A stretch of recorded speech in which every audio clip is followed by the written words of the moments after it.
Alumni, the Gates Funeral Home and Crematory offers warmth, convenience, affordability, and ample parking. With a knowledgeable funeral director and compassionate staff, the Gates family and the Gates Funeral Home and Crematory are ready to assist you. Your local station, WMVS. The views and opinions presented by the host, guests, or callers on this program do not necessarily represent the positions of WMBS Radio.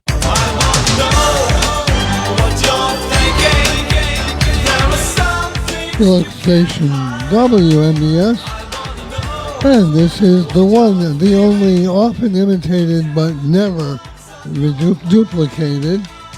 Hot Topics with Kendall and Bill being brought to you by Tire Man's Auto Garage, K2 Engineering, Coldwell Banker, Laurel Ridge Realty, Chestnut Ridge Counseling, Hicks and Bob's Drugstore, Red Rooster Dumpster and Hauling, Gary's Auto Sales, and Bright Stripe Seal Coating and Line Striping. And no open conversation right now because we have guests. We do, but we will have open conversation later. So 724-438-4593, the WVU Medicine Uniontown Hospital talk line. But right now, we have two guests. We have the Mayor of Masontown, Mayor Washko, and the Chief of Police, Chief Obarto. Thanks for having us. Practiced those names for how long? Many times, right, guys? A few minutes. Yeah, a few minutes. So welcome to the show. Thank you. Earlier in the week, when I had spoken to the chief and the mayor, when was it? Tuesday, I think it was that we spoke? Yes. And that was after Monday's Masontown Borough Council meeting, which was the first meeting of the year. It was a reorganization meeting and General meeting. And then the general meeting after. But 3 or 4 new council 4 members were sworn in, and you swore them in. Yes, I did. After being sworn in earlier as mayor. Yes, Correct. and you are a former council person. Yes. Got it. And so at that point, it was my understanding, and the rest of the community was learning that in that meeting, during the general meeting, they had gone into executive session and came back out and said that they were going to lay off the police department, and that there would be a meeting the following, Tuesday, which would Correct. be the 13th. The 13th to potentially disband the department. That the public was not happy with that, and as of yesterday, it is rumored that that decision has been reversed, and there is a meeting on Saturday. Give us 5 p.m. at the Borough Building. Okay, on Saturday. And so is it reversed? We don't know. It's going to have a final vote on Saturday, and there are 7 members on the council. We've had 3 of them say that they're going to vote to reverse that, but you have 4 other members, and you never know how they're going to vote. And as mayor, you only vote when there's a tie. That's correct. And so, okay, so how did this all come about? So, I've obviously spoken with the two of you. I've heard the story, but for those who are listening and kind of want some clarity, how did that happen? Well, it's a good question.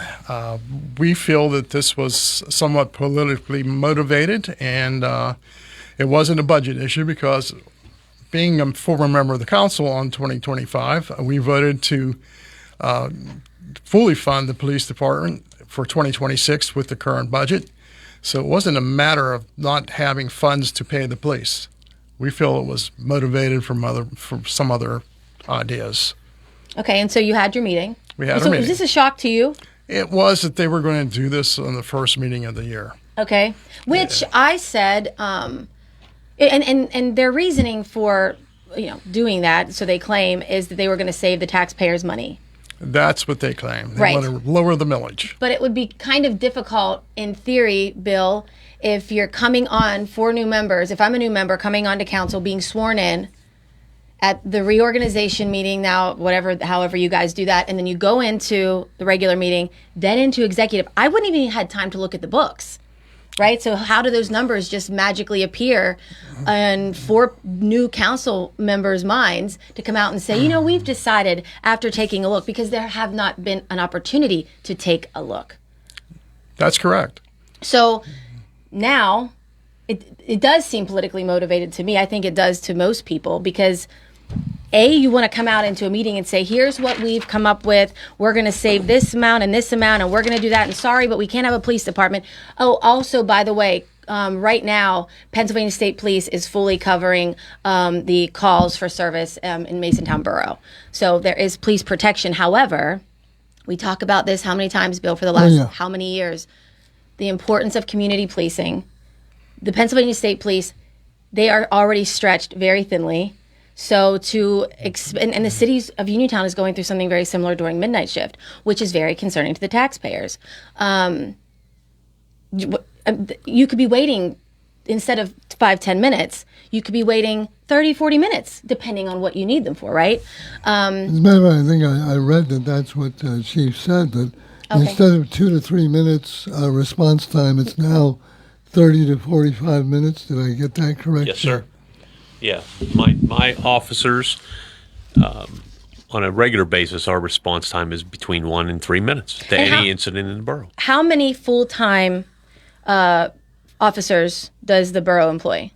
We now have 2 full-time. You be one of them. I was one of them. They just hired my new full-time guy at the previous meeting before this meeting. Okay. So he had only been hired a week before they decided to lay the entire department off. And you also have part-time officers, correct? I do. I have up to 6 part-time guys that work varying schedules, but they do a majority of the lifting in my department. Sure. Well, where do things stand right now? First thing off, do you have any police powers at all, or are you all just out of work? As of right now, I'm laid off. I can't enforce anything in the borough. I can do some administrative functions, which I'm required to do, but there's no patrol duties allowed. State police are handling all of that. Now, what about open cases? Those are put on temporary hold because, one, the officers are not available to be there. They're not getting paid. Sure. So now subpoenas need to be issued to compel them to be in there because these cases need to move along. So an officer would be subpoenaed in order to carry out the remainder of that investigation? Sure, they would have to be subpoenaed to get that, otherwise they wouldn't be paid. Okay. And so now what? So for the public, they are encouraged to go to the meeting at 5 o'clock on Saturday at the Masontown Borough Building, and there will be public. Is this going to be like a public comment type of situation? If they call the borough office and ask to be on the agenda, they'll be allowed to address the council. Other than that, they won't be able to. They can also come Tuesday, the 13th, for the regular meeting, scheduled meeting, and once again, call the office and ask to be put on the agenda if you want to talk to the council and stress your feelings about this move. But do you necessarily have to be on the agenda to speak, or can you just wait for public comment? Well, normally in the previous councils, we wouldn't hold you to being on the agenda. We would allow you to speak, but this council may have different feelings about that. So they may would they have had to vote on that policy prior to the meeting? No, I mean it's Robert's rules, and it's on the agenda for council for audience with council. So if you're on there, they have to let you speak. And you said something about a petition, Chief? Is there a petition going around? There are a couple of petitions I'm aware of that are going around. I believe the one has 300 and some odd names on it. I'm not sure of the other one. I just haven't checked it. Are they online? Are they available online? Do you know? I believe they are. And where can the public see them? I believe they are on. Will Masontown Matters have that on there? They may have it. Okay. Which is a Facebook page, guys. You can go and see that. I'm not on social media, so I don't have that access to it. So what are you hearing from the public? Sorry, Bill. What? I'm hearing a lot of angst and a lot of upset people that their local police were taken away without notifying them or giving them an opportunity to find out why. The rationale that went behind it, they weren't buying, being this was a money move, which they could not fathom why that would be since we were already funded. What was the rationale given for not opening this for public comment? I mean, did they say why they just went ahead and did it without hearing from anybody else? We feel that this was a plan when the 4 new members came on. I think they did they run on this? No, not really. The president of council had stressed his concerns prior to this more than once, and saying that he thought that the state police could cover Masontown, which I highly disagree with. But Yeah, I don't know why they thought they could do this the first meeting without having any information presented to them. I mean, I've been on the council for 3 terms, and most of them have never been to a council meeting that I remember. So they were slightly uninformed.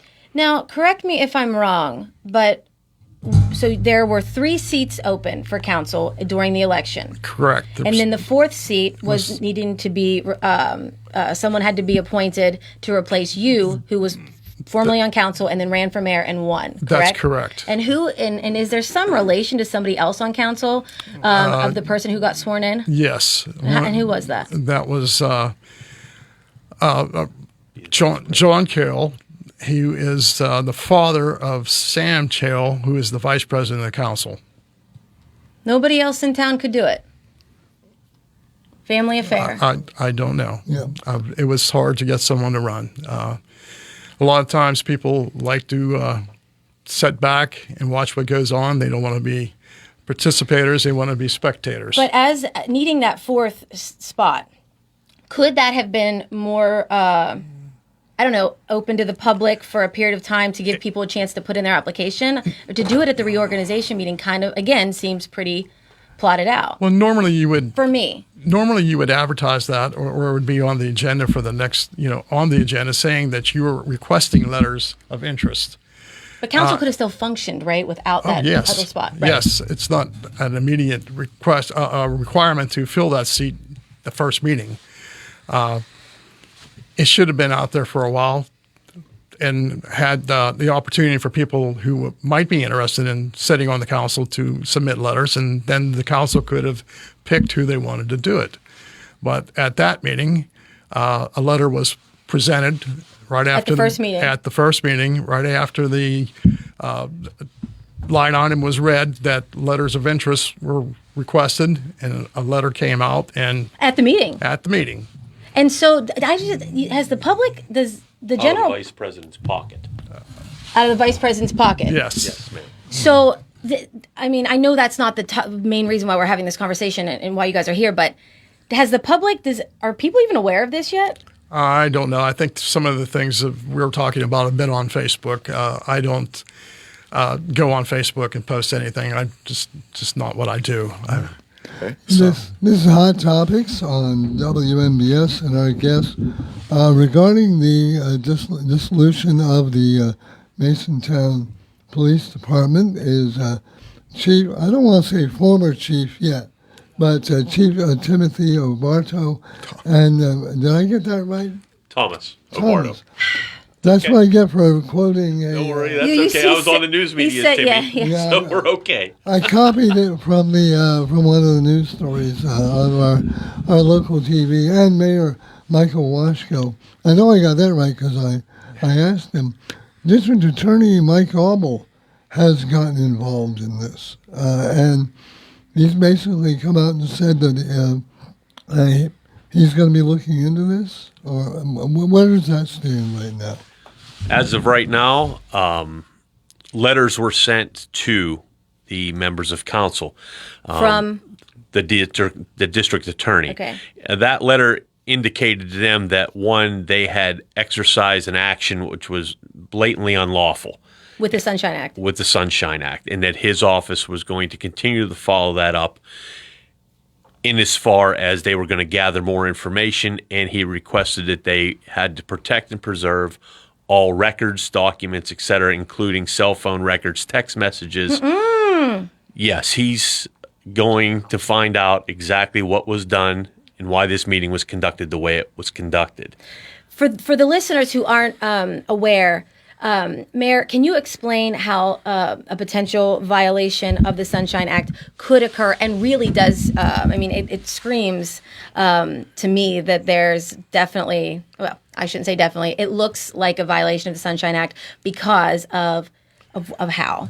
Well, when you post your agenda, anything that's wanted to be dealt with in the general meetings should be posted on the agenda and have notice before. Like 24 hours before? At least 24 hours before. It should be posted to the general public so they can be at the meeting and have public comment on it. At this meeting, there was the agenda was there, but it wasn't posted, as far as I know, to the general public. It's always available at the meeting, as people would come in if they wanted to pick up the agenda. But I don't believe it was posted before that anywhere on the public site. So if it's not posted and you deal with it, it could be a possible violation. Also, the 4 council people, you can't have 4 council people planning or discussing or making decisions outside. Explain that part of it too. I can't get into that. That's a legal issue that the. But it's a part of the Sunshine Act. It's probably a part of the Sunshine Act. The DA would be able to explain that better than I.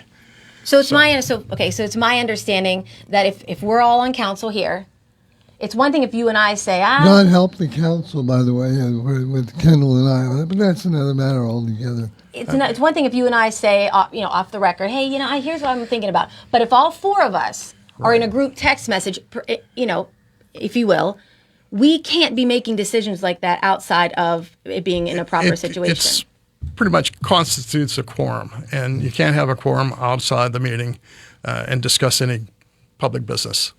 Also, State Representative Charity Grimm-Krupa has expressed her support as well for the Masontown Borough Police Department and her disappointment. Really, it seemed to me that she always stands for what's right. So now Harrisburg could be getting involved as well. Mm-hmm. This is Hot Topics. We're talking with Mayor Michael Washko of Masontown and Chief Thomas O'Brien. By the way, AI brings your name up as Timothy, too. I know. Well, AI never lies. No, of course not. We'll be back with more after this. Looking for a fireplace? Koval Building Supply at 40 Monroe Avenue in Uniontown is more than your plumbing supply store. We specialize in fireplaces of all fuel types, such as gas, wood, pellet, and electric. We're now featuring Harmon pellet stoves from Forge and Flame, perfect for keeping your family warm and cozy. Call Koval today at 724-437-8824 or visit kovalsupply.com to start planning for the winter season. Koval Building Supply, everything you need to make your house feel like home. Looking for a dentist? Dr. Michael George and Dr. Ashley Parker of George Dental Associates, a Uniontown staple, has over 40 years' experience treating patients of all ages. Their caring, professional team of dentists and their staff offer a full range of dental services, including restorative, preventative, pediatric, cosmetic, and so much more. Visit georgedentalassociates.com today.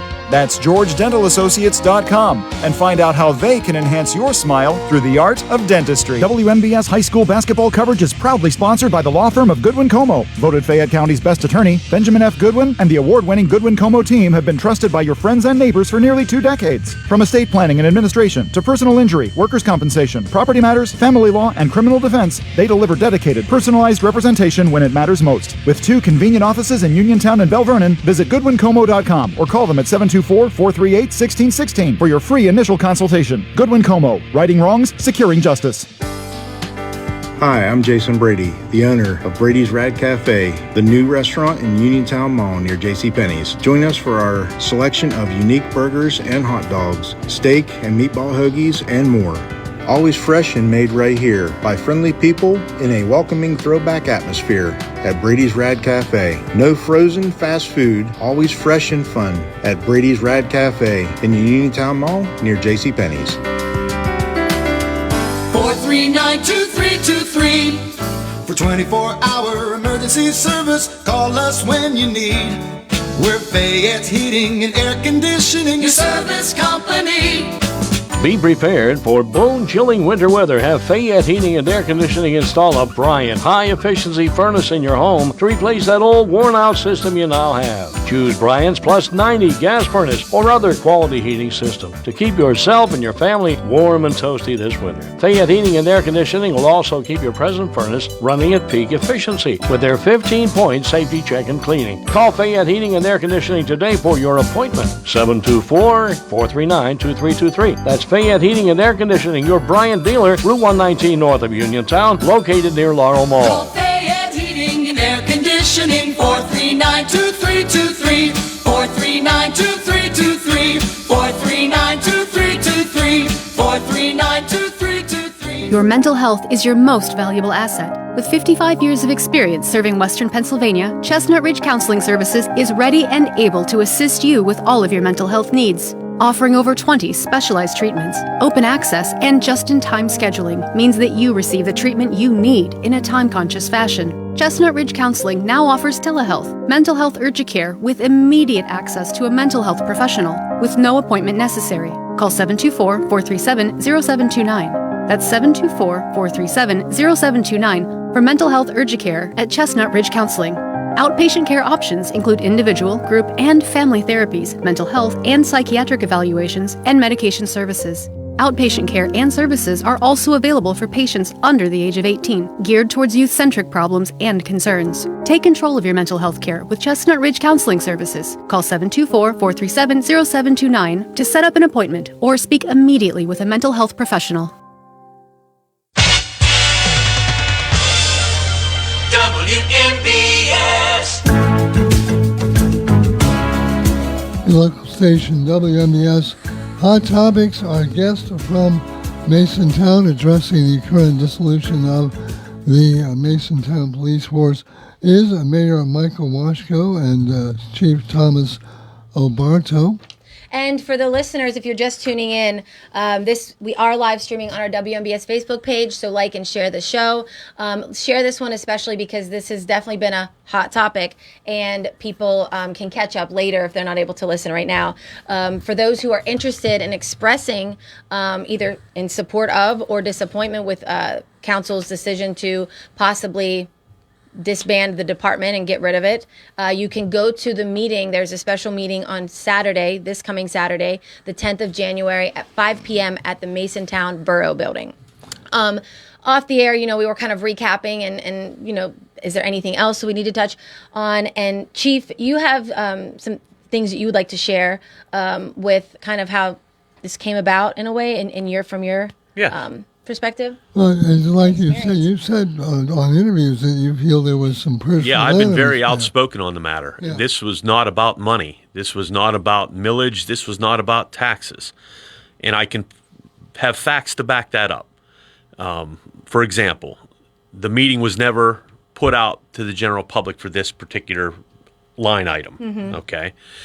If you were going to reduce the millage, why not put that out to the public as the trade-off and get their comment? I'll give you a 3 mil decrease if you get rid of your police department. That I understand. That's the way things are supposed to work.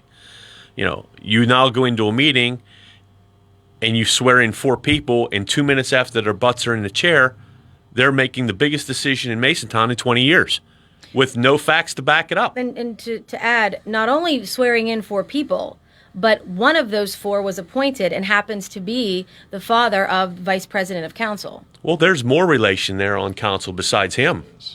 It's different, though, when someone's elected versus someone's appointed. I understood, but saying? It's still, it is what it is. You can't run away from it. Yeah. But in my estimation, my department handles approximately 1,200 calls a year, along with help from the state police, and I'm glad they're there. I'm glad every day that they're there. But we have a very busy department for a population of 3,200 to 3,500 people. Mm-hmm. And my men and women do a very good job. In this particular case, I think this was a political retribution for past acts. Not so much done by, my men, but, towards me or, previous officers that have been employed there. And I think bad feelings just dictated today, and they voted a feeling or an emotion instead of doing their job in respect to dealing directly with the borough people and giving the best options for them. Can you elaborate on that a little bit more? On which part? On actions taken, even if you don't say names, but anything that would be public record you can touch on.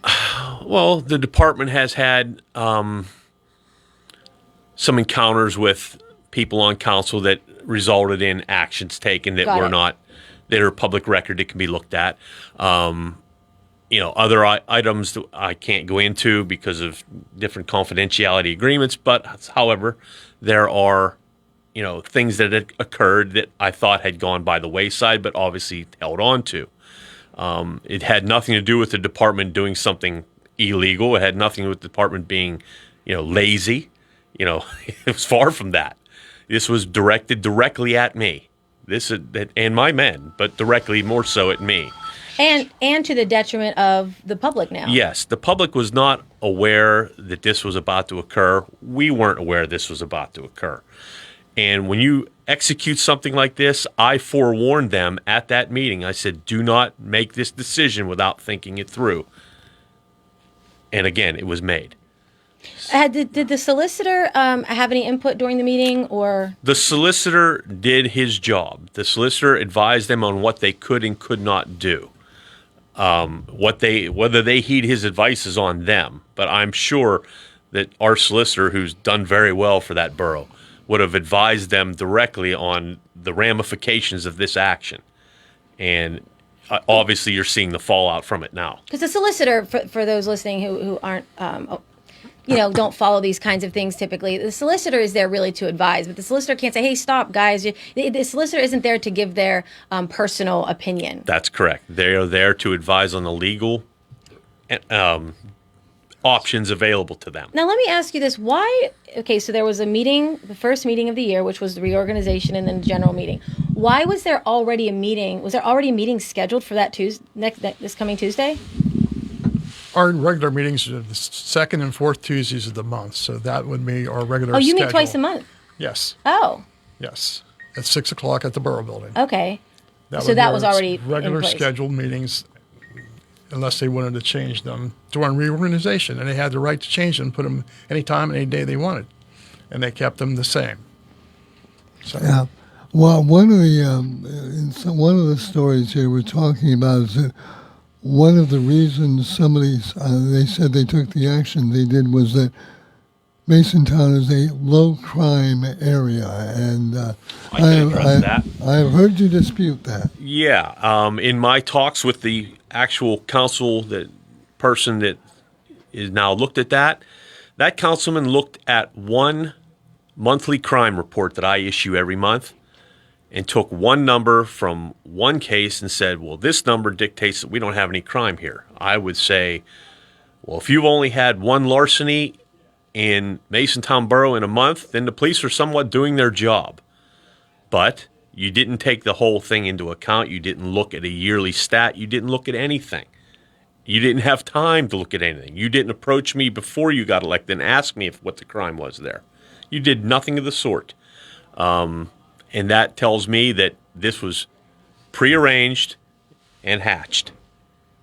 Where did they just look at the minutes from a prior meeting? I provide every month an end of the month report that tells what my men did for that month. It dictates how many tickets they wrote, how many non-traffic tickets, how many criminal investigations were opened. All calls for service. All calls for service. And they get that, which they are not happy with because it's not detailed enough.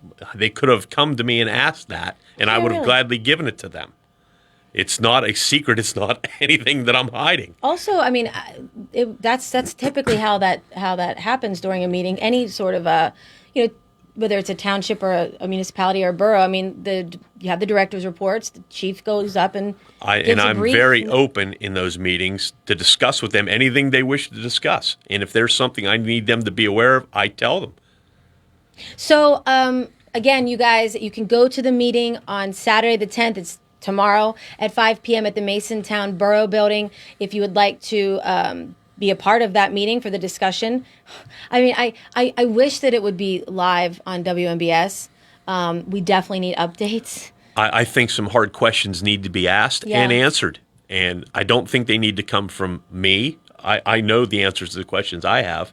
I don't think they need to come from the mayor. I think the general population, who has been wonderful in this situation. Mm-hmm. Are you surprised with the outpouring of support? I actually was. I didn't think that many people paid attention to what actually occurs in that small borough. I really don't. Yeah. But I was very pleased about it. We were talking about, before we went on the air, though, how important it is to show up for municipal elections. Yes. You know? Elections have consequences. They do. And unfortunately, Bill and I have talked about this, there's a line out the door for a presidential. But when you have council people and school boards who have directly impact your everyday life. Yeah, the president doesn't have a daily impact on my life. Right. But the chief of police does. If the decision is overturned, reversed, Yes, sir. repealed, what happens then? Have all of your employees said, yes, we want to come back? And As will of they right come back? now, I have been able to wrangle all of my employees from taking other jobs what they were offered immediately. Oh, So far they've What said are yes they, to come John back. Harbaugh? I mean, Well, my guys are pretty good at what they do, and they're probably in demand because a lot of places don't have police officers. So my guys would be in demand. But I'm very happy that they had loyalty to stay, even though, it's a bit of a tough stretch for them right now. baptism by fire, Mayor. That's correct. It was an exciting night, I was to going to say say, the least. an earthquake would probably be number 2 right now. It possibly. Yeah. Yes. Yeah, it was This is quite how- unexpected. How long has this department been in operation? Well, I'm going to say I can remember back into the early 1960s when I was young, there was always a department in town. Always. It was So re- it probably goes back even probably much further than that. Has it always been this size? It's actually been larger at times. Yeah. More full-time police. But the population has since declined. Yes, back in the 67, before the great exodus from the area, it was probably close to 6,000 people in Masontown. Now we're probably around 32 to 400, something like that. It changes daily, You got to think of the business owners too, right? I mean, knowing that I have a business in a town where there's a full-time police department, you don't know if anything's going to happen, and you want that immediate response time, and you don't need them until you need them. And so, look, I think this is such a bad look on the people who voted to go through with this. It's just negligence. It looks very immature, and quite frankly, I'm surprised that they would risk so early on in their times, serving on council, to just look so irresponsible and dishonest. Really, that's how it appears to me. And I have no dog in the fight. I do not live in Masontown. Shout out to Kay Rendina, though, if she's listening. Every time I hear Mason, I think of Kay. But yeah, I'm glad that you guys were willing to come on the show. I think it's important for the public to hear more from you guys, to humanize you guys, and to hear what you have to say. Bill? One more time, if somebody wants to go to the upcoming meetings, what is the schedule? That's tomorrow. Tomorrow for the special meeting is Saturday the 10th at 5 p.m. at the Borough. Well, a Building in meeting you Masontown. can actually go to? Yeah. Can you Oh, believe? that's how it works. And then the other, Mayor, what are the regularly scheduled meetings? Second and fourth Tuesdays of the month at 6 p.m. at the Borough Building. Got it. And there's one other very important question that we have to ask. Steelers or Texans? I'm hoping the Steelers. But Yeah, you Steelers. never know who's going to turn up. My money's going to the Steelers. Yeah, asking a politician a question like that is not fair. I could give you the Trump answer. It might do it. They could do Yeah, it. They they- may be doing it. Yeah, and they should be doing it, but They should be doing we'll it. have to see. Hey, gentlemen, Thank you so much. best of luck. Yes. Thank you Keep for- us Thank up you for to having speed us. on this. And we will keep the listeners up to speed as well, because it's not going to be a filmed meeting, to my knowledge. But we'll bring some updates. And make a mental note. Live stream these meetings if you can. That changes some things. Oh, if anybody, I mean, you can get us. Well, there's besides the makeup that they wear for the streaming. showbiz. Yeah. If that's just like the City of Uniontown's meetings are. They are streamed live from WMBS because New Bowers Flowers and Market House sponsors that. So that keeps people on their toes. Yeah. Could be something that needs to be considered. Yes, thank you guys again so much, and good luck. If somebody wants to get in touch with you, do you have some contact information? I know, Mayor, they can get in touch with you through Yes. the city. Yeah, they can call the office. They'll give them my number. A lot of people have my number already. Do you know what is the number to the office? Do you know offhand? 724-583-7731. It'll take you to the menu, and you can pick dial 1 for the borough secretary, Karen Carangola. And do not call the police number just because. Or, No. But if there's an emergency, call 911. Right. Exactly. Correct. Thank you guys again. Hey there, and this has been Mayor Michael Washko and Chief Thomas Obarto from Masontown talking about, again, the big story locally about the dissolution of or maybe not, of the Masontown Police Department. Hopefully not. Gentlemen, good luck. Have a good weekend. Thank you. Thank you. This is Hot Topics on your local station, WMBS. Ready to score big on your next home? Well, great news. Huge savings are waiting for you at Clayton Homes of Bell Vernon. From open floor plans perfect for game day parties to energy-efficient homes that will help you save money all season long, these homes are built to deliver. Don't wait on the sidelines. Make the winning play today and find the home that fits your family and lifestyle. Visit Clayton Homes of Bell Vernon at 4500 Route 51.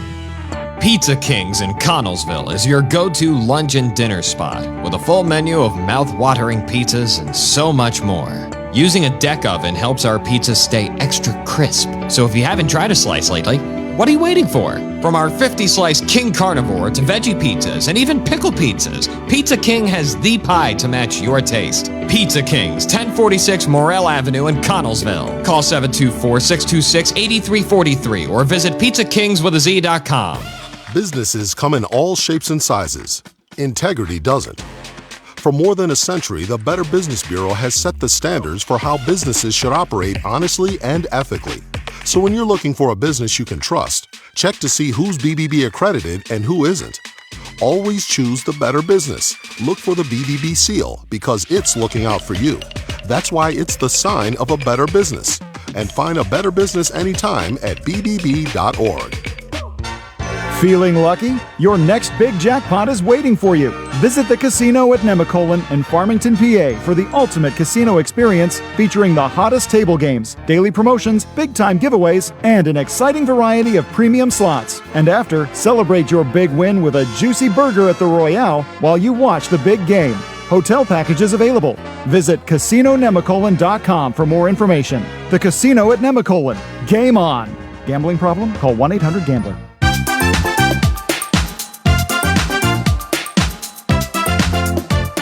Everyone, this is Kelly Clark with Autoland Hyundai in downtown Uniontown.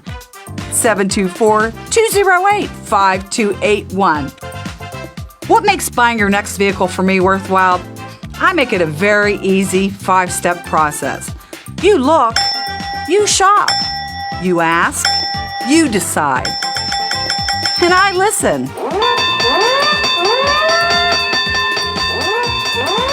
Kelly Clark, Autoland Hyundai. 724-208-5281. 724-208-5281. Kelly Clark, Autoland Hyundai. I'll make you a good deal.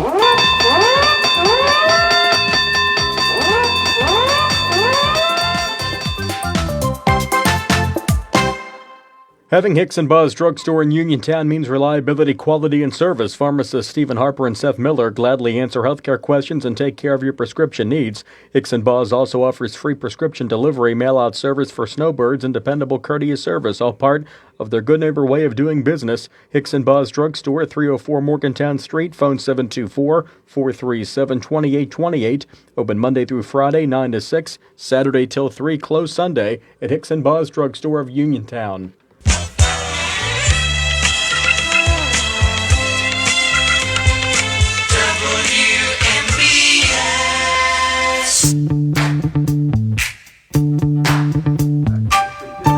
Local station, WMBS. Hot Topics, Kendall and Paul and Bill. And open conversation. Although we got about 8 minutes, we can take a call or two. 724-438-4593, the WVU Medicine Uniontown Hospital talk line.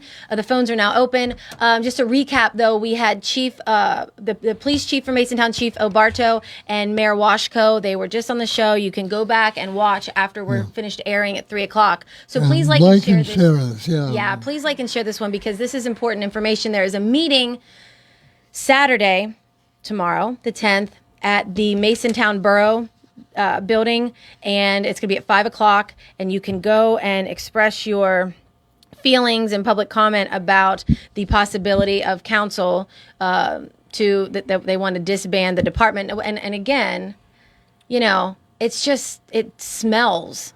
Well, the problem is that there are legitimate reasons, unfortunately, that cities the size of, or boroughs the size of Masontown can't maintain police departments. But doing it in the dark, behind closed doors. Right, but and as they said, they've already voted. It's in the budget. Yeah, exactly. To fund it's not a money issue.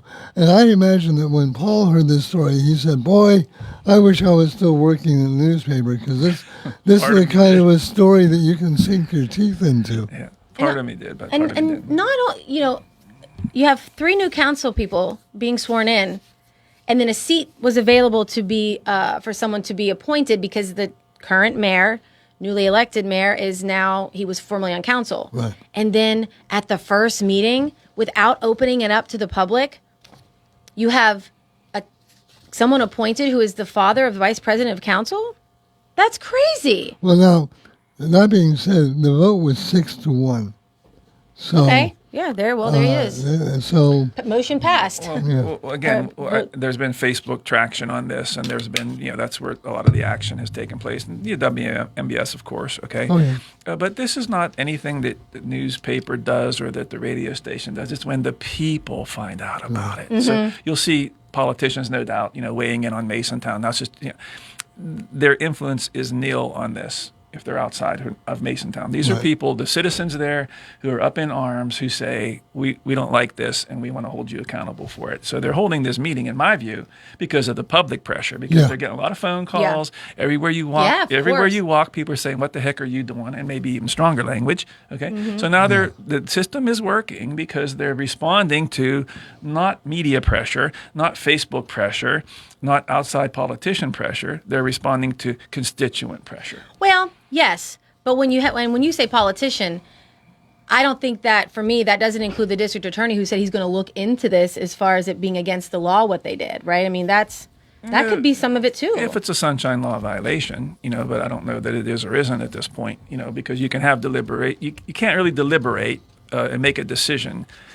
So, if someone just said we're going to do this, I'd have to look into it a little bit more, to be honest. And it wasn't put on the agenda. If it's not on the agenda, but do you need to put it on the agenda? That's another Well, question. that depends on the rules of the borough, and Right. Do you need to do that? I mean, I don't know. I assume that you do, but I would have to ask that question. Why didn't you have it on the agenda? What does the solicitor have to say?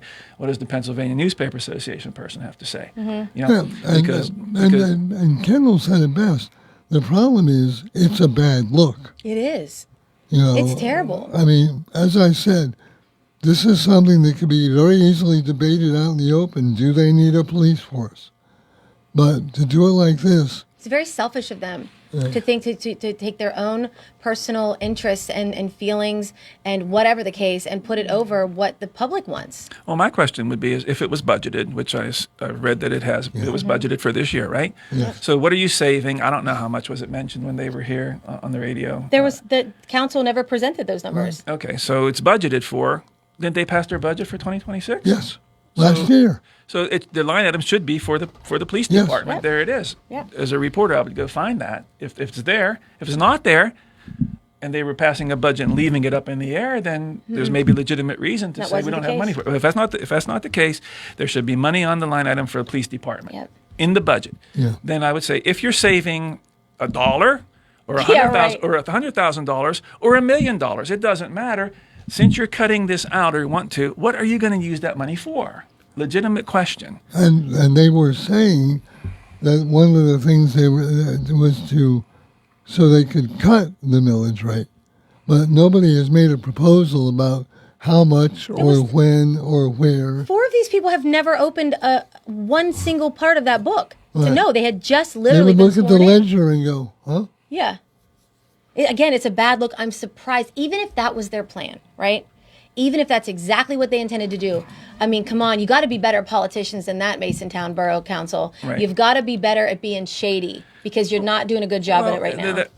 you could put that on the table, but you're right. There should be some plan or some numbers have been crunched so that you're giving people the option to say, right, we're going to get rid of our police department and it will result in a savings of this. And if we plot that out on the millage rate thing, and we're going to lower the millage rate, then for every $1,000 of assessed value, you will save $10 or $100. Right. And then people then can know, this is what I would always do when they raised the taxes or lowered it. They never lowered them.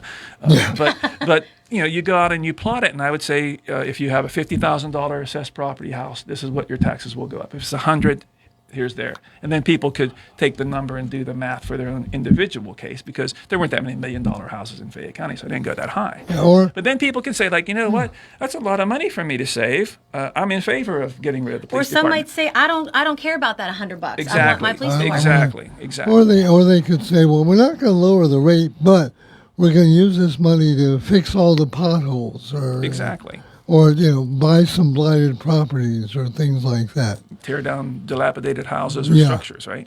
Yeah, but nothing has been proposed along those lines. It was just, oh, by the way, get the lights on your way out. Mm-hmm. So, coming up in the next hour, hour number 2 of Hot Topics with Kendall and Paul and Bill. 2 big stories in the area over the last week, not counting the Masontown Police Force, and that is the Steelers actually made it to the postseason. Yeah. And the Post-Gazette did not. And we will talk about that and more on Hot Topics on your local station, WMBS Uniontown. This is CBS News on the Hour, sponsored by Pfizer. I'm Jennifer Kuiper. 2 days after the shooting death of a woman in Minneapolis by an ICE agent, Hennepin County prosecutor Mary Moriarty is calling on the public to share Renee Good's shooting evidence with her office. We are concerned that the evidence obtained in an investigation that has only been conducted at the federal level will not be shared with our office for review. Minneapolis authorities say the FBI has locked them out of the investigation. Standing in the snow with many holding signs that read "Neighbors say ICE out," dozens of Minneapolis parents, teachers, and school staff gathered to demand that federal immigration agents stay off school property. Amanda Otero with the group Take Action Minnesota. This week, we have witnessed state violence escalating. It is not abstract. It is not theoretical. It is not something anyone can pretend to ignore. It is deadly, and it is everywhere on our streets. The Minneapolis school system is offering families the option of remote learning for a month. In addition to the Minneapolis shooting, the FBI is also investigating yesterday's shooting of a man and a woman in Portland. The Department of Homeland Security says federal immigration officers shot and wounded the 2 people after the driver weaponized his vehicle. Feds cite ties to a Venezuelan gang.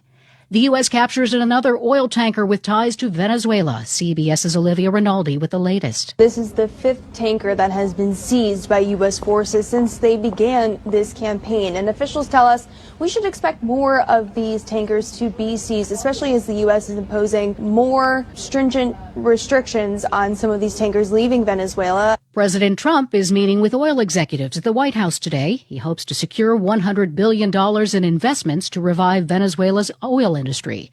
The mayor of Ukraine's capital says heating outages caused by Russian strikes could last into the weekend, and residents should leave the city if they can. CBS's Cammie McCormick. Russia fired more than 240 drones and 30 missiles into Ukraine. British Defense Minister John Healey in Kiev blasted Russian President Putin. It's brutal. It's cynical. He talks about peace, but he's stepping up and escalating his attacks, not just attacks on the Ukrainian military, but on civilians and cities like this. Moscow says the strikes were in response to the attempted drone attack on one of Putin's homes last month, which Ukraine denies and U.S. intelligence says didn't happen. Employers added 50,000 jobs in December, nearly unchanged, from a downwardly revised figure of 56,000 in November. That according to the Labor Department, which says the unemployment rate slipped to 4.4%.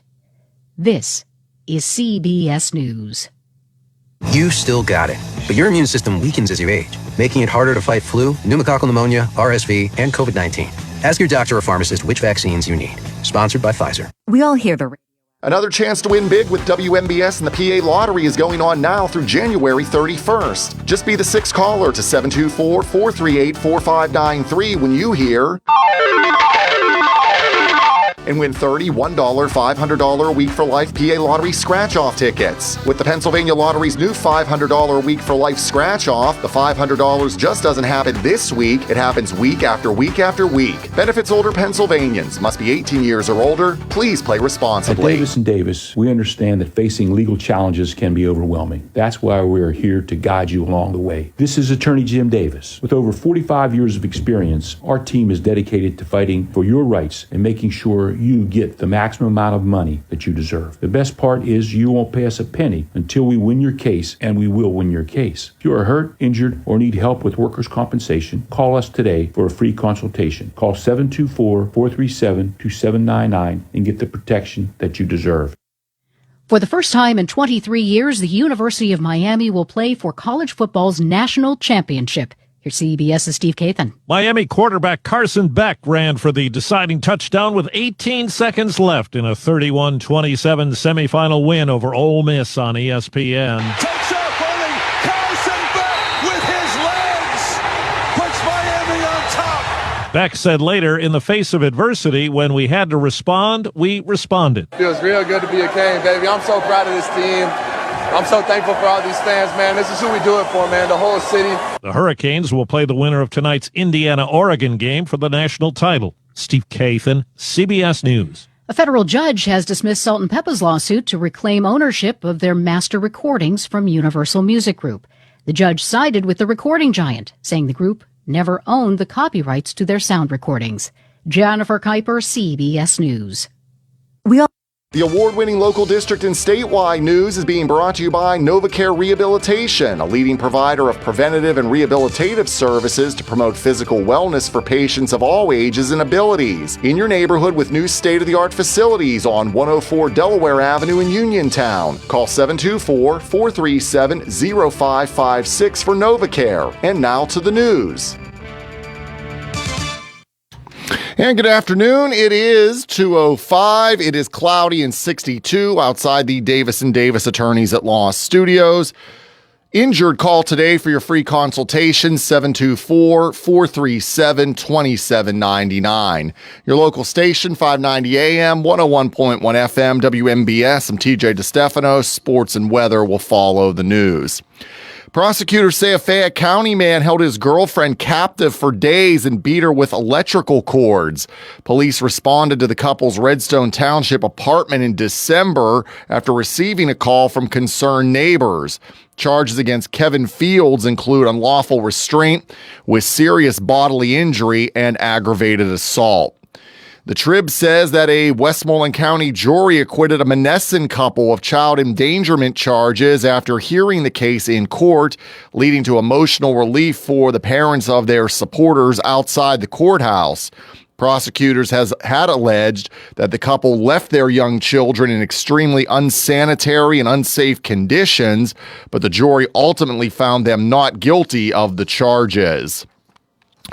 West Virginia Attorney General J.B. McCluskey is preparing to argue before the U.S. Supreme Court next week in a case defending the state's Save the Women's Sports Act, which bans transgender women and girls from competing on female school sports teams. The law was appealed after a lower court ruled it violated the rights of a transgender student who identifies as a girl and wanted to participate in cross country and track. The state argues the ban is necessary for fairness and safety in girls' sports, while critics say it unfairly excludes transgender athletes. A decision from the Supreme Court is expected by late June or early July. President Trump says he will meet with Venezuela's opposition leader next week and will accept her Nobel Peace Prize if she makes the offer. Here's Rory O'Neill with more. President Trump telling Fox News he will meet Venezuela's Maria Corina Machado sometime next week. It will be Trump's first meeting with Machado, who won the Nobel Peace Prize for promoting democratic rights for the people of Venezuela. Machado has said she would love to share her Nobel Prize with Trump. The president said last weekend he doesn't think that Machado has the respect of the Venezuelan people to lead that nation. I'm Rory O'Neill. WMBS time is 2:08. Sports and weather after this. Did you know that you have a choice for your physical therapy provider?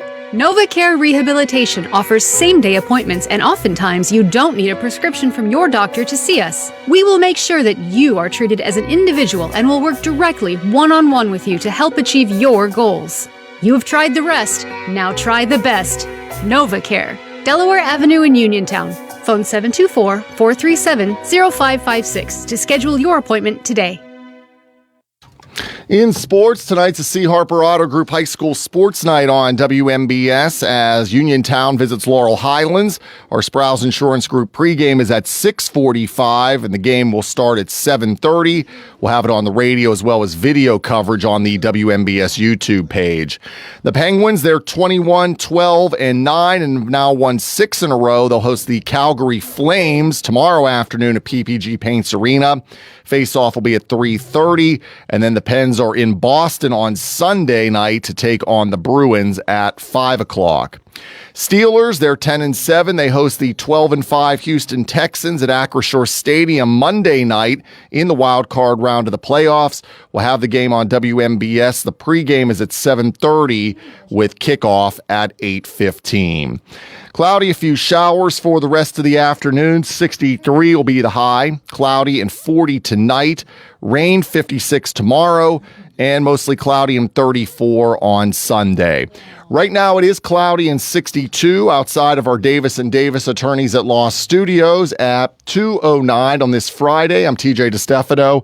Up next, hour 2 of Hot Topics with Kendall, Paul, and Bill here on WMBS. The award-winning local district and statewide news has been brought to you by NovaCare Rehabilitation, now offering telehealth and home-based care as well. Located on 104 Delaware Avenue in Uniontown, call 724-437-0556 for NovaCare. Black and gold up on their feet, terrible towels swirling. When you listen here, you get all the excitement of Steelers football. Touchdown, Pittsburgh Steelers! Rob King brings you the play-by-play along with Max Starks and Missy Matthews. Where would you rather be? The only place to be on game day is the Pittsburgh Steelers Audio Network. The AFC North champion Steelers are home for a wild card playoff game against the Houston Texans Monday night, kickoff at 8:15 on your Steelers station, WMBS. Hey everyone, this is Josh Krysak here letting you know that it's not too late to purchase a shed, carport, or building due to the cold weather that's upon us. Ron from Ultimate Structures will explain. Here at Ultimate Structures, we go full-time, year-round to service our customers. Don't let the cold weather discourage you from purchasing the storage building for your needs. Our manufacturers and installation crews keep chugging through the cold weather. There may be minor delays due to snow and ice, but you can be assured every attempt will be made to get your building up and ready to protect your valuables. That is great news to hear, Ron. Our listeners can still purchase a shed, carport, garage, or building to fit their needs. Customers can call me anytime to discuss their needs at 724-557-3281. That's 724-557-3281. We can sit down and design what you desire. Come out to our mega lot to view models to fulfill your dreams. We are Ultimate Structures, satisfying Fayette County customers since 2007. Zen's Antiques and Home Decor, a part of the Cinder Shack family of vendors where you can find both antique and new furniture, collectibles, housewares, gift items including jewelry and candles, and so much more. Follow Zen's Antiques and Home Decor on Facebook for new items and information on upcoming events. Zen's Antiques and Home Decor in Building 2 at 3391 National Pike in Farmington. Zen's Antiques and Home Decor. Are you considering a project design and don't know where to start? K2 Engineering offers a wide range of professional civil, architectural, and municipal services to meet your individual project needs. Our versatility combined with our personalized approach is what sets us apart as a full-service engineering and consultation firm. To learn more about our services, please visit us on the web at www.k2engineering.net. K2 Engineering, where customer service is our priority. Bad hair day? Bad day at the office? Bad day behind the wheel? Hey, stuff happens, even to the best of us. At least your car insurance rate doesn't have to take a hit. Get Erie Rate Lock from Erie Insurance. Gives you a great rate that stays put until you change a car, driver, or your address. Plus, seriously good service. Now that's something to smile about. Your Erie agent in Uniontown and Ross Traver Township is Sprowls Insurance Group, 724-437-9812, or go to sprowlsinsurance.com. Erie Rate Lock does not guarantee continued insurance coverage and is not available in all states. Your local station, WMBS. The views and opinions presented by the host, guests, or callers on this program do not necessarily represent the positions of WMBS Radio.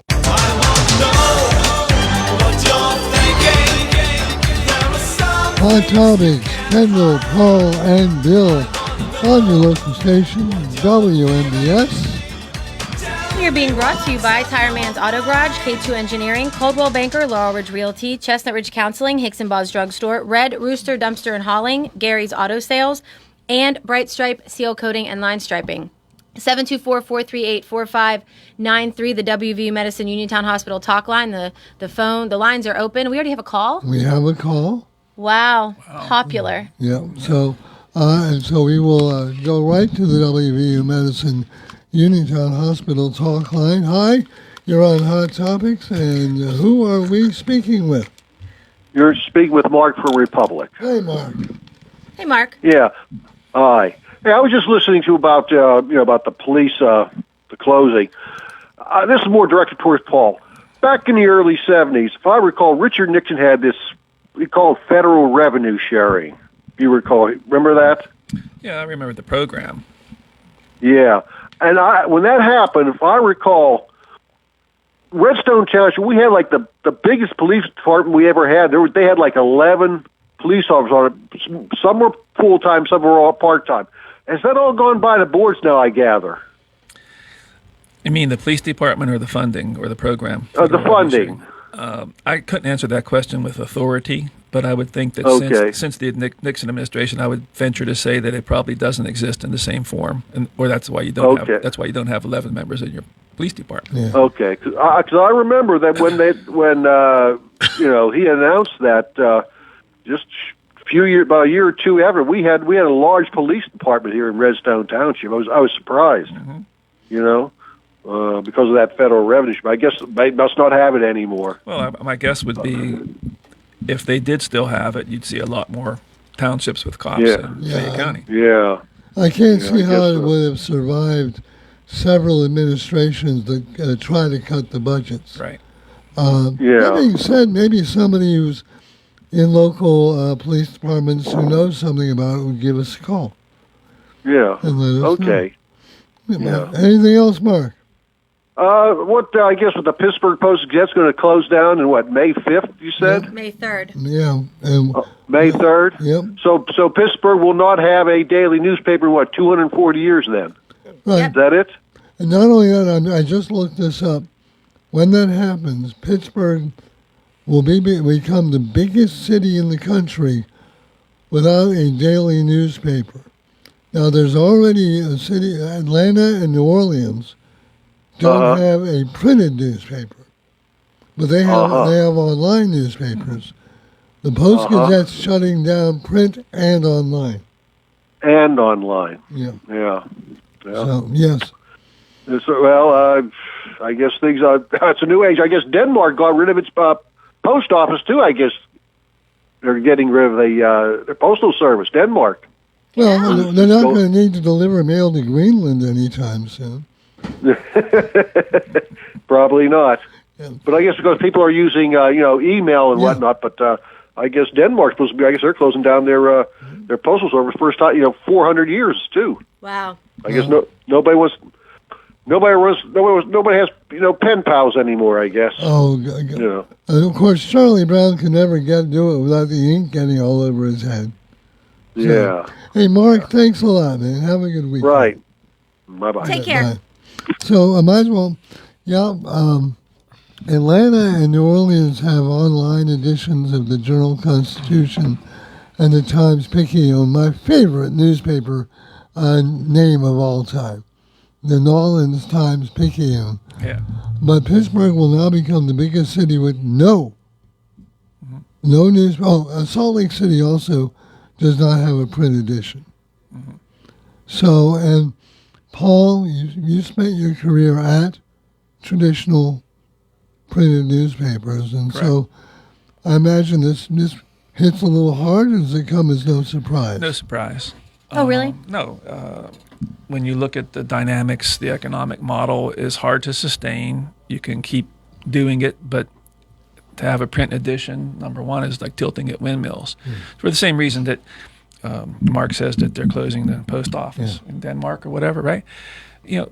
It's been technology has a way of, you can pay your bills by electronic payment now. You don't have to put a stamp on the envelope.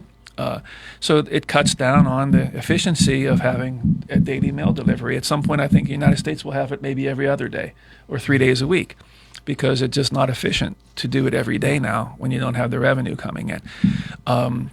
It's sad what happens at the Post-Gazette, but it's been sad for 20 years now, the downward decline of newspapers. I don't think that many of them will survive long term, at least in the print format. Okay, online's not the same. I mean, the staff is cut, and you still have a presence, but my question becomes, how effective is that presence? What kind of investigative work are you able to do? What type of covering municipal meetings are you able to do? What kind of county government, state government? If you go to Harrisburg, the newsroom is just hollowed out from what it used to be when I went there in 2009, right? So you don't have reporters sitting in those chairs who have the ability and the desire and the backing to do that type of coverage. You may have a story, but it's not going to have the same impact as it did back in the heyday sort of thing. So it's sad. It's sort of inevitable. I also think that the decision with the striking employees at the Post-Gazette, they somehow prevailed, I believe, and they had to use terms of a contract from 2014. National Labor Relations Board viewed in their favor. And ownership, of course, says we can't live under those conditions because so much has changed. We lost $350 million, I believe was the figure that they used, in the last 20 years keeping this paper afloat. The question I have is, what would you do if it was your $350 million that you had lost? Are you going to keep losing more? What would you do? I know what I would do. This is not a hobby. This is a business. So, unfortunately, the casualty of that is going to be that the paper will shut down, unless, of course, they have something up their sleeve where they say this draws people to the bargaining table, and now we can resurface as a online edition only. And will you be agreeable to that? I don't think they're going to do that. I don't think they will, but you always have to look at the possibility. Will somebody else step into the void and say, maybe no, Bob Redding needs a paper. Sure. I don't think that'll happen, but anything is possible. But it's just sad what people lose the Post-Gazette in its current form is still trying to do a good job and doing a fairly good job, I think, for what the resources that they have. But it's not the same as back in the day, when you get the Pittsburgh Press on a Sunday and the paper was, this thick? Yeah. I mean, and you had all kind of stuff in there to read. You could read it feast on it for a day or two at least, right? Yeah. So if you look at what's happened, the content just really isn't there. The Herald Standard's content is mostly fluff. I hate to say that, but it's true. There's not a whole lot of in-depth stuff, not a whole lot of behind-the-scenes stuff, because the staff just doesn't exist to do those type of stories. It should be pointed out that the Herald Standard and the Observer Reporter are the same news. I mean, same pretty much pages, the same thing. The Herald Standard, in my view, has sort of become a bureau of the Washington Observer Reporter. Yeah, I think that's pretty much. This is so concerning for accountability, and just. Look what people can get away with. I think it opens the door, exactly right. It opens the door to all kind of mischief and all kind of people being emboldened to say, we don't even have to worry about somebody asking us questions to justify our decision. Well, look at Masontown Borough right now. Exactly. Yeah. Nobody's going to be there at the council meeting, right, to know what we're up to. Nobody is plugged in. I can guarantee you, 99% guarantee you, that if there's a newspaper like the Herald Standard used to be, where we had a reporter who was covering Masontown, this wouldn't have come as a surprise. No. This would have been somebody who's against it, right? Saying, guess what they're going to do?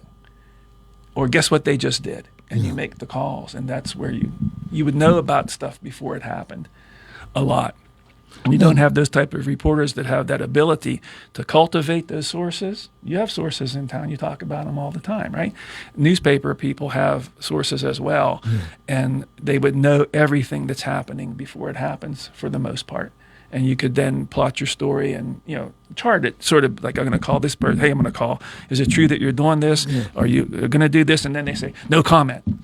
Well, then that it's going to happen. Yeah. Part of the problem That's too part of the is fun of the job, by the way. We love doing that job. The people that I work the with. look on their face. Oh yes. I mean, how'd you know about that?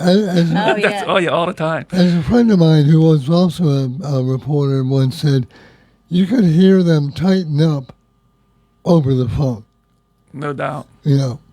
I'll give you the full quote off the air. Also, there are those who are going to say, well, yeah, but the TV stations are going to be there asking questions. No, but the TVs, they have a minute and a half. Right. How much in depth can you go in a minute and a half? And now it's just everyone is just it's like every man for themselves on social media, and there's no one to correct the record or print truth. No. You have dueling banjos version on dueling Facebook pages now. And you have people that just throw out their set of facts or what they want it to be, and their read on the situation more than facts, and then let people try to sift through it, right? But back in the day, I mean, I would love to be there for the next Masontown Borough Council meeting if I was a reporter covering that. And I'd have pre-stories, talking about who's coming and find these citizens. And actually it makes it easier now to find people. The average citizen, you used to have to either see them at a meeting or they'd come to a meeting and then you get to know them. But now you can pretty much mine Facebook and find out who's saying, come to the meeting, I'm starting my own movement, and you could call them. You can find them easier now. It's just a shame that newspapers can't coexist with Facebook or something like that, or social media, where they could tap into that and know who to talk to, or who's already involved, or who's ticked off about it, or who supports it and who's against it. But it doesn't work that way. Going back to the Post-Gazette, because this happened before I moved into this area. Mm-hmm. What was behind the decision to stop distributing it in some of the outlying counties? Economics. But the penny wise, pound foolish, because they lost all of their audience in Fayette County, for instance. It works this way, Bill, on a smaller scale. Okay, back when the big cost of newspapers is newsprint, buying newsprint. And running the press and the ink, but the cost of the newsprint is really, really high. They bring to their back of the Herald Standard big rolls. They were like huge rolls of toilet paper almost. They have a high lift kind of thing that takes them off the box car or the tractor trailer truck, right? And they stack them in the roll room downstairs. They're big, big, big. So it's a lot of labor intensive, costly thing to do. So back in the day, and I'll use a neighborhood in Uniontown, for example, if you had the, Gowan Avenue area, or if you had the South Mount Vernon area, and you're the paper boy or the paper girl, right? You have 30 or 40 people living in a clustered area. And out in the little patch towns as well, like where I grew up, you have 20 people buying the newspaper, or 30. And you could make a go of it, because in a half hour you could hit everybody's porch and then you're done, right? Well, the more people that die off, collecting every other week. But the people who drop out and don't have it now it doesn't make as much sense to go out. Then they switch to motor routes because of that. Now you're paying somebody to get in their vehicle and drive around, and the number of people subscribing keeps going down. Well, now your car still has to go drive down that 1 mile of road, and you're paying an adult driver to do that and paying them mileage, right? But instead of having 20 people, you have 10. Yeah. And then you have 7. But you're still paying, and the cost of gas and the reimbursement goes up. It becomes economically not a good model to do anymore. And in terms of the Post-Gazette and outlying areas, Bill, if you were dropping off a bundle of Post-Gazette newspapers at one of the newsstands downtown, right, and you were then selling 100 of them, right? Okay, that makes sense to make that run from Pittsburgh every day, right? But if it drops down to 15, you're not going to make that run anymore. And so the subscription base covered all that. I mean, that was driving that decision as well. And That being said, too, the ad lines are way down as well. And the ad lines go down, and it's harder to then justify having a motor route when you. Well, now they don't. Now they don't have them. So. Yeah, at least here locally, and now we won't have one with the Post-Gazette either. So, yeah, I remember when I moved, because when I lived in what's called the Northern Neck in Virginia, which is down by the Chesapeake Bay, and every Sunday I would get the Washington Post, the Virginian Pilot, and the Richmond Times-Dispatch, which I, by the way, used to work for.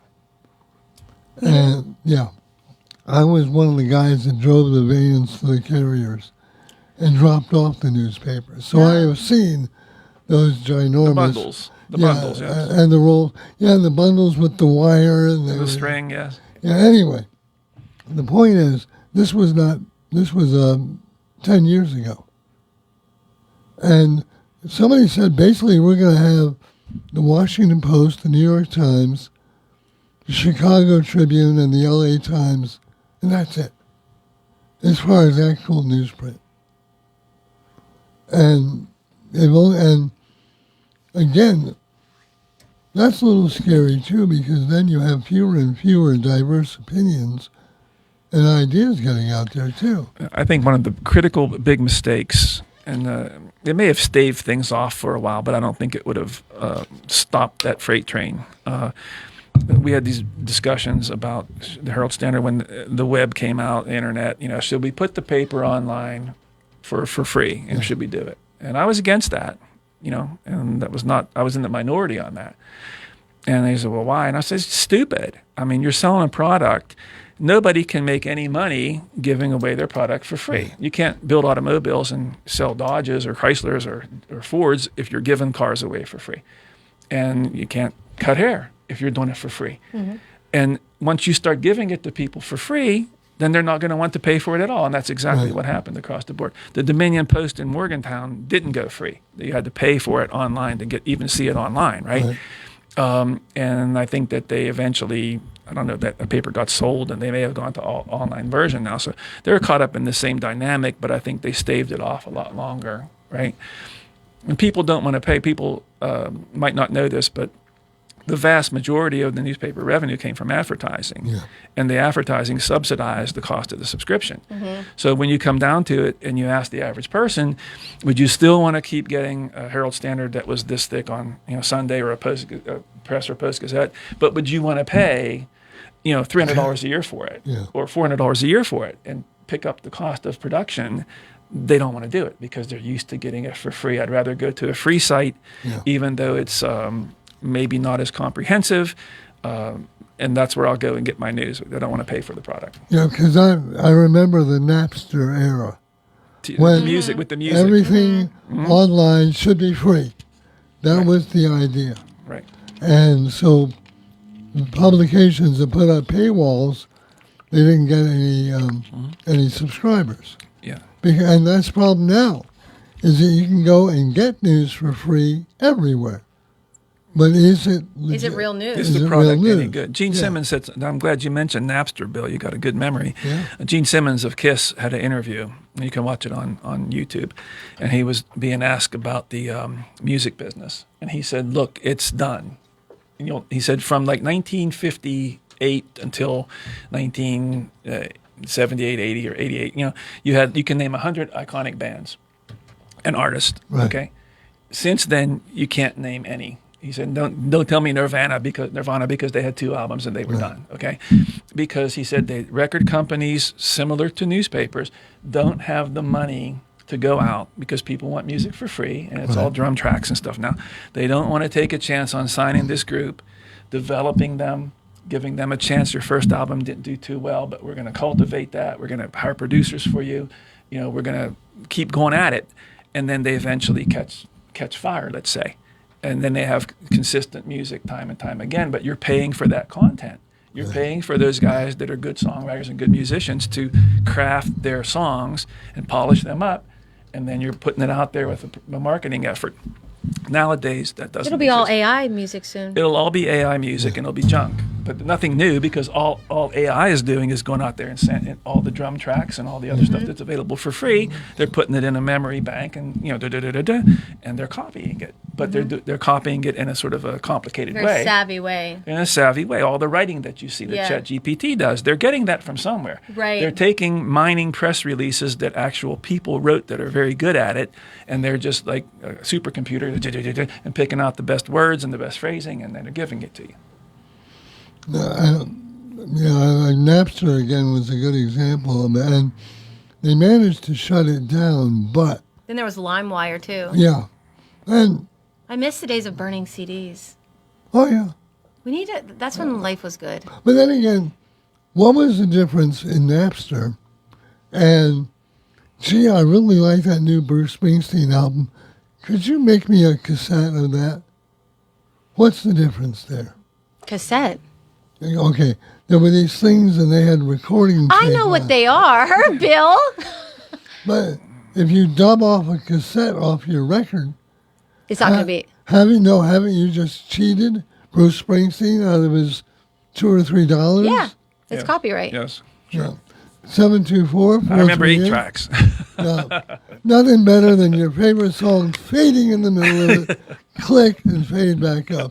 The WVU Medicine Union Hospital Talk Line. Hi, you're on Hot Topics. Who are we speaking with? Hi, it's Mark from Connellsville. Hey, Mark. Hey, I just have to laugh at everything. Anyway, my daughter told me that they filmed the movie in Pittsburgh, and the Clarks song was on the beginning of the movie. I don't know what the name of the movie. I forget what it's. And they show a bridge, a big bridge in the background. Where are we going with this, Mark? Well, the Clarks, they came back with a song in a new movie. It was just made. Oh, right, a new one. Maybe it's The Pit. Maybe, yeah. That's what it is. Yeah, you're right, Bill. You're a genius. Yeah. But well, thank you. They just come out with a new footage on the lady that got shot in her van or whatever. It was just released about 2 hours ago. On the body cam of the guy that shot through the windshield. I was down at the train station in Connellsville yesterday. No. Do not get off topic. Where are you going with that? Okay. Well, everybody seems to believe one way 100% or the other way 100%. No, they shot him through the side window. No, it was in the front. He tried moving. No, he was trying to move out of the way of the ice, trying to veer to the right. You mean the officer that was about to get run over? Yeah, and it's like you hear so many different things, and I mean, if I would have opened my mouth, I would have stirred a lot of trouble, on my opinion. I just kept quiet. Who were you keeping quiet to? Because you're talking about Well, it. there was like people like 70 years old, 78 years old, all around me and stuff at the having At breakfast. the train station. Yeah, and That's where the train station. they're very fine people, and of course, I wouldn't want to upset them by giving them my opinion, but the facts are what they are. Hey, So Mark, we gotta Mark, go to a break enjoy now. the warm weather. Enjoy. You tell. yeah, we're gonna go have a great get together tomorrow night at my brother's house. There you Nice. Well, Everybody from Frederick, Maryland, all the way up to Ohio. All right, well, enjoy, and thanks a lot. We'll talk to you next week. Have fun, Mark. Thank you, Mark. And this is Hot Topics with Kendall and Paul and Bill. Okay, my New Year's resolution was to listen to my body, and my body says it's tired, coughing, and hates January. Sounds like your body wants MoniMed same-day care. I tried ignoring it. That was resolution number 2. Let me guess, you Googled it? Yeah, now I'm scared. Let's not do that. I'm Kendall Soliero, a provider at Montgomery Medical. Walk in, get real answers, and start feeling better. No appointment needed. Wow, a resolution I can actually keep. New year, same germs. Walk into Montgomery Medical today. Find more snuggle time this winter and be prepared for the cold with the help of First Federal Savings and Loan Association of Greene County. With a home improvement loan, a home equity loan, or home equity line of credit, you can finally upgrade that old furnace, take care of that leaking roof, or replace those outdated floors. Keep the cold out and the warm and cozy in your home this winter. Visit a loan officer today or apply online at ffgc.bank. First Federal Savings and Loan Association of Greene County, Member FDIC, Equal Housing Lender, NMLS number 458729. Pizza King's in Connellsville is your go-to lunch and dinner spot with a full menu of mouth-watering pizzas and so much more. Using a deck oven helps our pizzas stay extra crisp. So if you haven't tried a slice lately, what are you waiting for? From our 50-slice King Carnivore to veggie pizzas and even pickle pizzas, Pizza King has the pie to match your taste. Pizza King's, 1046 Morrell Avenue in Connellsville. Call 724-626-8343 or visit pizzakingswithaz.com. Yeah, they're the people I trust. It's the place I go.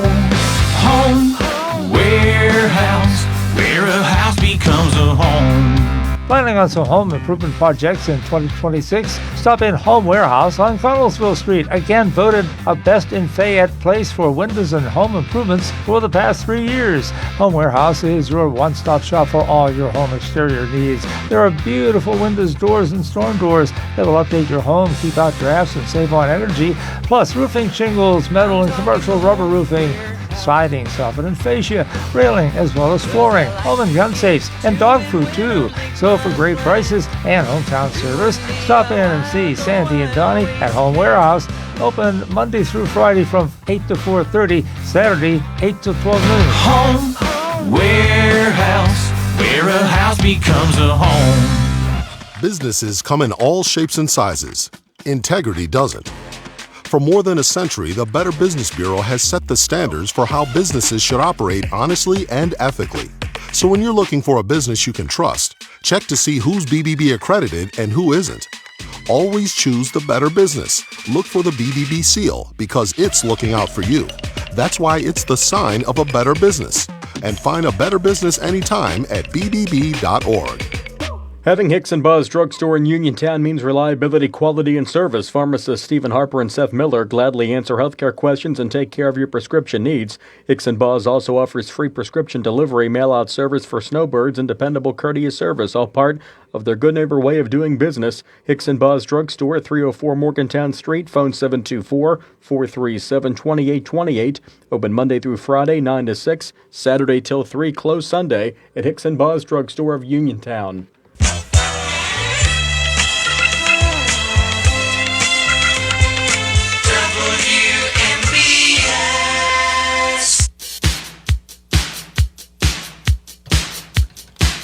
Hot Topics, Kendall, Paul, and Bill, and you on the WVU Medicine Uniontown Hospital Talk Line.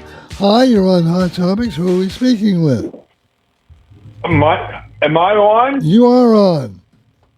Hey, listen, I want to thank you for receiving my call. My name is Charlie. Mm-hmm. And you know what? Hello? I'm sorry. Hi. Yeah, Charlie, we got you.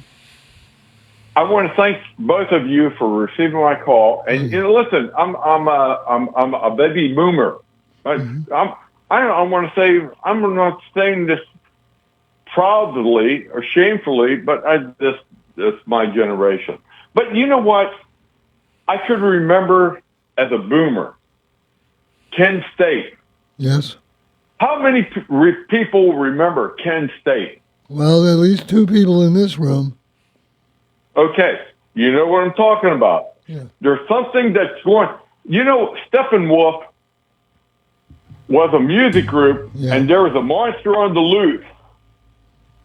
Right. There was a monster on the loose, and that monster is the ice. monster?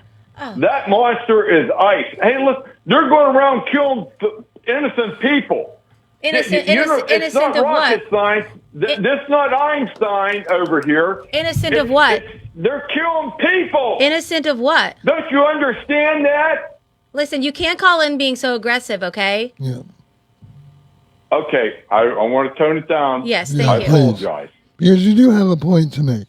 Totally, but you don't, because let me tell you something. In this day and age, that kind of talk and that kind of tone, you're starting to scare me here when I'm walking out of the station. So I don't like that. You know what? I appreciate that. Thank you for toning me down. Okay.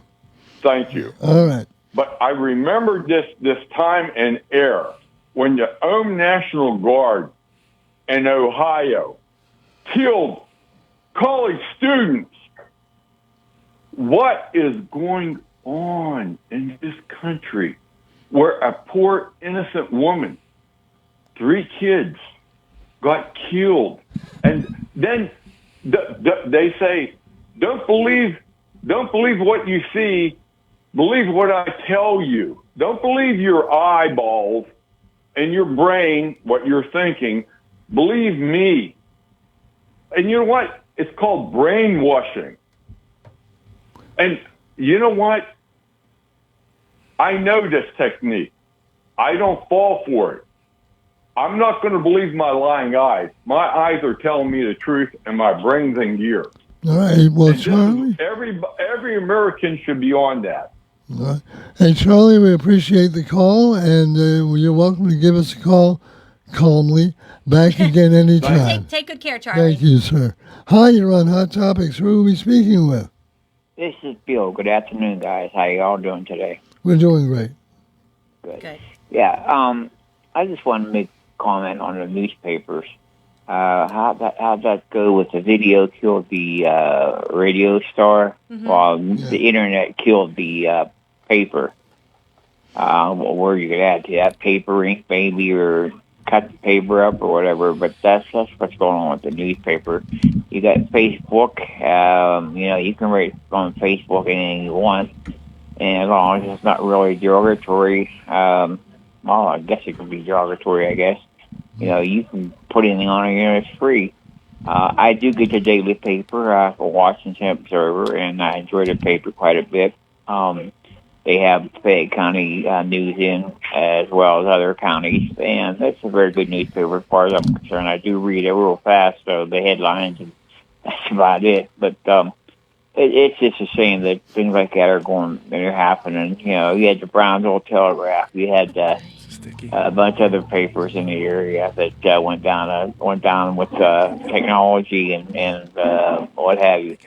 But I can't understand how somebody could be $300 million in a hole and keep on going year after year for 20 years and still keep going like they were doing. They should have stopped a long time ago if this was going on for 20 years. Yeah, That's my opinion. Yeah, if I owned stock in it, I certainly would feel that. Hey, Bill, anything else interesting happening this weekend? How you feeling? I'm still recovering. Thank you very much for asking. Getting closer to getting back to my daily activities. Good. I'm still not home yet, but I'm working on it. And hopefully within next week, I should be out of here and ready to go. It'll probably be colder than heck time I do that. But yeah, you're kind of missing out today, but that's okay. Yeah, well, what are you going to do? It's par for the course, I guess. That's my luck. But thanks for asking, Kendall. I do appreciate it. And you guys have a great weekend. Always nice talking to you. Same. And God bless everybody. Take good care. We'll talk to you soon. Take care. And the WVU Medicine Uniontown Hospital talk line, 724-438-4593. I'm going to amend what he said, is that the internet did not kill the newspapers as much as the newspapers not knowing how to handle the internet killed the newspapers, because they could have seen this coming. And I know there's just a tendency to say, let's just keep doing what we're doing and we'll be fine. You're right about that. And I read this early on, and I agree with it as the years have gone by, Bill. When you're in that business of disseminating the news, you have to be forward thinking. And there are people who said newspapers should have been the ones who actually invented the internet. Yeah. Because then they would have had proprietary use of it and whatever. But I think that what happened was the industry got lazy. They all pretty much had monopolies. Yeah. So if you were the Herald Standard, where I worked, you had the monopoly in Fayette County. Then the Trib came in with a little weekend, edition or whatever. But for the most part, the Herald Standard was the big game in town. And then over in Washington, the Observer Reporter and Greensburg Tribune Review had Greensburg locked up. Nobody really wanted to make a move on anybody else's turf, let's say. So things are going along quite swimmingly, right, economically. And then something comes along and upends it, and you don't really know how to compete because you never really had to. Yeah, well, a corollary, for 100 years, the top store in the country was Sears. Sears. And then another store that had a different business model came in. They were called Kmart. And then another store came in with a different business model called Walmart. And right now, by the way, we have another store with a new business model called Amazon that is not kicking Walmart's butt, but has forced Walmart to change their business model. So that's an example of somebody who knows how to handle, but was able to. The problem with Sears and Kmart, they just always assumed we'll always be here. You have to adapt. Yeah, adapt or die. And we're seeing it. However, if you want to look long term, you could have seen this coming, because how many daily papers were in Pittsburgh 50 years ago? There were at least 3. Yeah. There's the Sun-Telegraph and Post-Gazette and the Pittsburgh Press. Right. People actually thought the press was going to survive. That was in the 60s, the Sun-Telegraph. Yeah, okay. But the Sun-Telegraph was a merger of the Pittsburgh Sun and the Pittsburgh Telegraph, if I recall, right? Yeah. So they had at one point 4 or 5 probably. We had 2 papers in Uniontown. The Herald and the Standard. Yeah. Owned by the same company, by the way. Well, yeah. But there was a morning edition and an evening edition, you're correct. And there's another thing, evening. I miss the evening editions, but that's So there were another. evening paper boys? Yeah. Usually the same people. Were girls allowed to be? Yeah, Oh, yeah. Sure. And They- it was they- I think they paper would boy. often be the same. Maybe not, though, because maybe some kid would want to do the evening route and deliver, but not get up early in the morning, so there might have been a different person. For a while, I don't know if it's the case now, for a while, paper boys and paper girls, carriers, were exempt from income tax. You did not have to pay income tax. Which reporters got that deal? Yeah, well, go out and put a rubber band around the paper. Yeah. This is my story. I'm the highest paid paper boy. I'm the highest paid paper boy at the Herald Standard. Go ahead. Only subscribe to one? Yes. And- Some people wanted the morning and some. The Evening Standard had the higher subscription, if I recall. They had more people. Well, people would come home from the mines and come home. The morning paper was not there. But it wasn't the same stories. Obviously not. Well, when I started in 1980, they had, I think they still were publishing 2, and they merged them together shortly after that. They were about to launch their Sunday edition. That's sort of when I got hired in September of 1980. I sort of got hired as a part-timer because they were expanding the staff for the Sunday edition, right? I was a sports guy for 9 months. That's the job they offered me. I took it part-time. But what they would do, then when I did get hired, I was on the Evening Standard staff, so I would be working in the daytimes, right? So what would happen would be in the Morning Herald would be a story where there was, say, a vehicle accident on Route 40 in Hopwood. And there was a 2-car collision. Hopwood Fire Department was called to the scene. State police were investigating. One person was taken to Uniontown Hospital. Could be a follow-up. Yeah, what they would say is follow up and find out, and then we would have time in the morning to update that story for the Evening Standard that day. If there would be something that would happen at a council meeting that the staff had covered the night before, then that reporter could come in if it was their beat and they were able and wanted to or had to, then they could come in and do a follow-up for the next day and have it if it was really important, have it for the evening paper.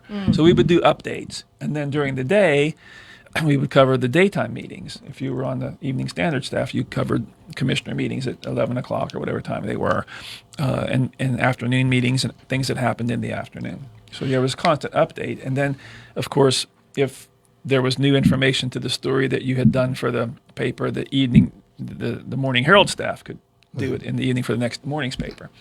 Yeah, and also, and I don't know if it happened here, but in major cities, you used to have different editions of the paper come out like every hour.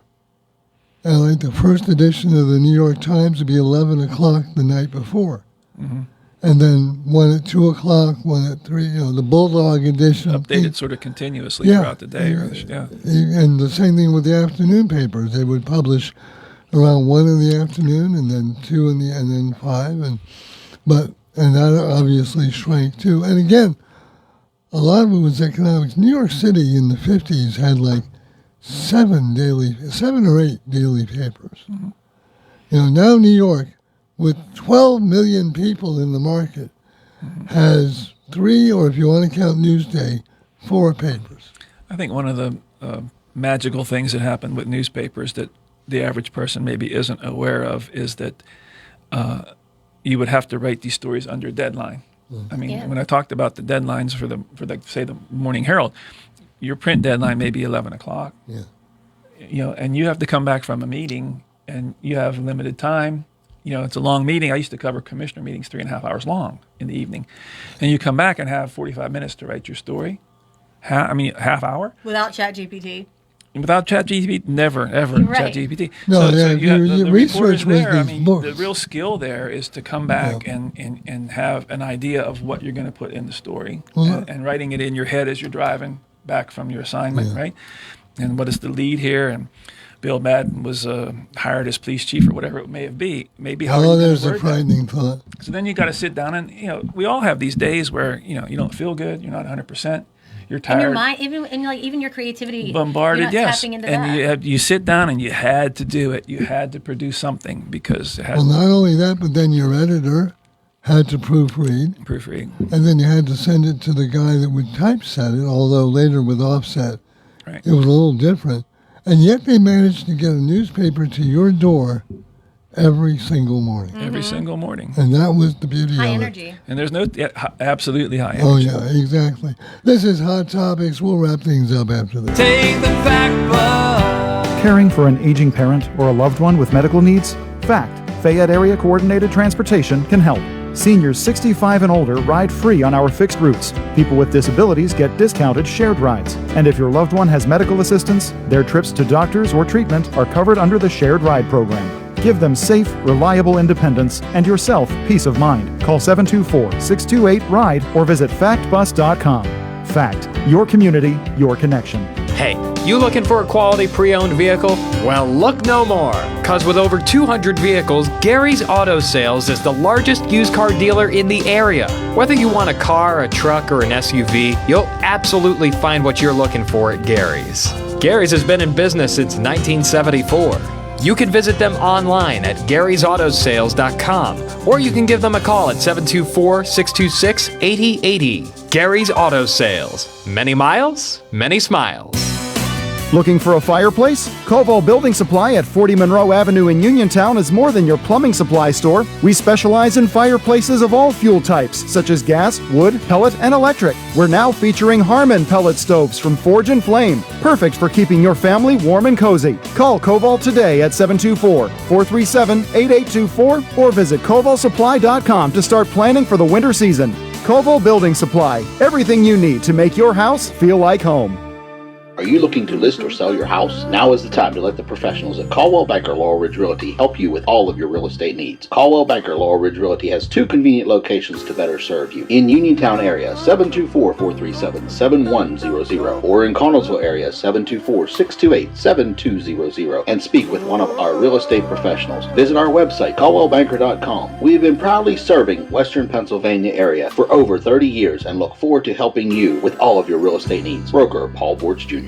Friday's another CR Product Group High School Sports Night here on WMBS. Drawings for WPIL High School boys basketball action as the Laurel Highlands Mustangs host the Uniontown Red Raiders in a Section 1 5A matchup. I'm Brian Morozak. Tony Hinola will join me to bring you all of the exciting play-by-play action. Our Sprouse Insurance Group pregame show starts at 6:40 with the opening tip-off between the Mustangs and the Red Raiders set for 7:30, and you can watch the game on the WMBS YouTube page. This WPIL High School boys basketball action, Uniontown at Laurel Highlands, Friday at 7:30 here on WMBS. Hey love, I'm Tiffany from Tiffany Smith Fine Art Studios, serving up confidence boosts in Periopolis in our brand new luxury studio in downtown Pittsburgh. I'm not just here to take your picture, I'm here to help you remember who you are. Whether it's been a wild few years or you're just feeling a little blah, this is your permission slip to feel powerful again. You'll laugh, maybe cry, and leave feeling like that girl. Book your experience at TiffanySmithFineArtStudios.com because you deserve to be seen. Your mental health is your most valuable asset. With 55 years of experience serving Western Pennsylvania, Chestnut Ridge Counseling Services is ready and able to assist you with all of your mental health needs. Offering over 20 specialized treatments, open access, and just-in-time scheduling means that you receive the treatment you need in a time-conscious fashion. Chestnut Ridge Counseling now offers telehealth, mental health urgent care with immediate access to a mental health professional with no appointment necessary. Call 724-437-0729. That's 724-437-0729 for mental health urgent care at Chestnut Ridge Counseling. Outpatient care options include individual, group, and family therapies, mental health and psychiatric evaluations, and medication services. Outpatient care and services are also available for patients under the age of 18, geared towards youth-centric problems and concerns. Take control of your mental health care with Chestnut Ridge Counseling Services. Call 724-437-0729 to set up an appointment or speak immediately with a mental health professional. WMBS. Closing time. And we are down to the last few minutes, but we have about a minute to go to the WVU Medicine Union Hospital Talk Line. Hi, you're on the air. You got about a minute. Who are we speaking with? Yeah, Bill, it's Jay, and I'll be real quick. I grew up with an afternoon newspaper. My parents got it because my parents went to work early, and I went to school early. And I liked the afternoon paper. For one, I thought you could read about government meetings at night more thoroughly. I thought time preparation by the reporter. They didn't have to meet a nighttime deadline. And I also liked the sports page because you could get all of the scores and all of the box scores and even stories from local games. I always enjoyed an afternoon paper. It always came to our house. They didn't have trouble finding people to deliver it. And I missed that. I got an afternoon paper for 35 years. I just wanted to share that. I missed those days, but I just wanted to share that. We appreciate it, Jay, and thank you. Call anytime, sir. Thank you. And that puts us down to the last minute here. By the way, high school basketball, C. Harper Auto Group High School Sports Night tonight. Uniontown, Laurel Highlands, the big rivalry game. Our Sprouse Insurance Group pregame show at 6:45. Tip-off at 7:30 on both WMBS Radio and YouTube. We will have the Steelers and the Texans coming up on Monday night. We will have NFL all through the weekend as well.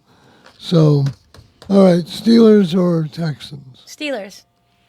Steelers, because they're playing at home. Yeah, that's I think the big advantage right now.